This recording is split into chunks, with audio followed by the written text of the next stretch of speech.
पंकज जी एक बात बताइए, आतंकवाद तो बहुत बड़ा मुद्दा था जम्मू कश्मीर में। 370 हटाना और जम्मू कश्मीर को पूरी तरह से बीजेपी के पूरे जो रणनीतिकार और अजीत डोभाल और तमाम सुरक्षा से जुड़े हुए देश की पूरी सेना सबकी प्राथमिकता थी। जम्मू कश्मीर बीजेपी खास करके जिसकी इस वक्त केंद्र में सरकार है, लगभग 10.5 साल होने जा रहे हैं। क्या कारण मानते हैं कि बीजेपी 10 सालों में जम्मू कश्मीर के हालात में कोई बहुत बड़ा बदलाव नहीं ला पाई? आज भी आतंकवाद ही मुद्दा है। जाहिर तौर पर देखिए, बीजेपी के लिए सबसे बड़ा मुद्दा है जब बीजेपी जनता के बीच आई थी, जो हमने लोकसभा के चुनावों में देखा, तो विकास के नाम पर वोट मांगे जा रहे थे। हमने यहाँ पर विकास किया है, युवाओं को रोजगार हमने दिया है, यहाँ पर आतंकवाद को खत्म किया है, पत्थरबाजी खत्म की है।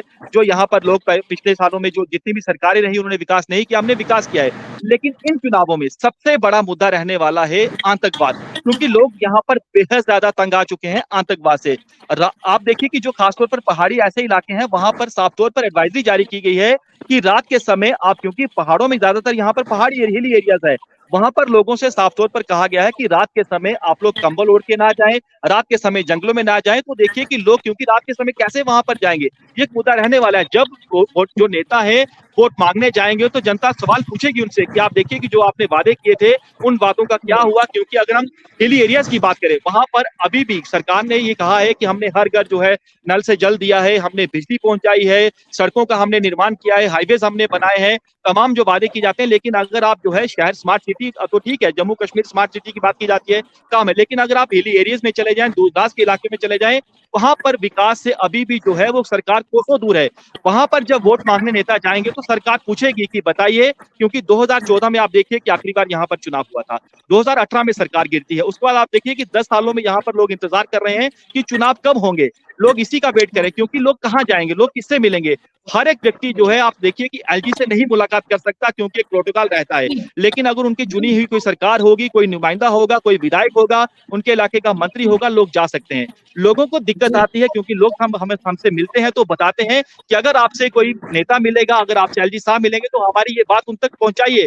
तो यहाँ से समझ आती है कि लोग जो है वो भी चाहते हैं कि यहाँ पर सरकार बननी चाहिए, सरकार का गठन होना चाहिए। लोग ये पूछते हैं कि क्यों इतने सालों से यहाँ पर आप चुनाव नहीं करवा रहे जब सब कुछ ठीक है।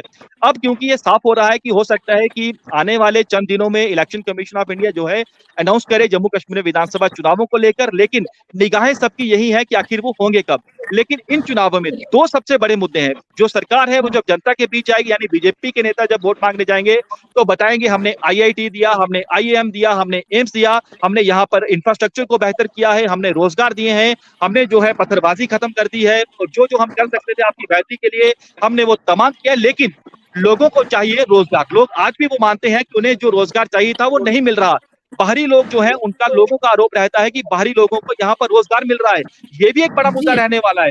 और जब लोग ये भी कहते थे, क्योंकि जैसे पिछले तमाम हमने इन चुनावों में देखा कि इस लोकसभा के चुनावों में विपक्ष का ये भी आरोप था कि कुछ बाहरी लोगों को वोट का राइट दिया गया है, उन्होंने वोट किया है।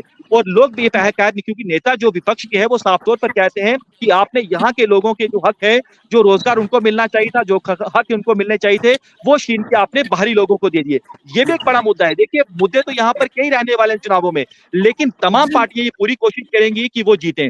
सबसे बड़ी देखिए मुकाबला किन पार्टियों के बीच होगा।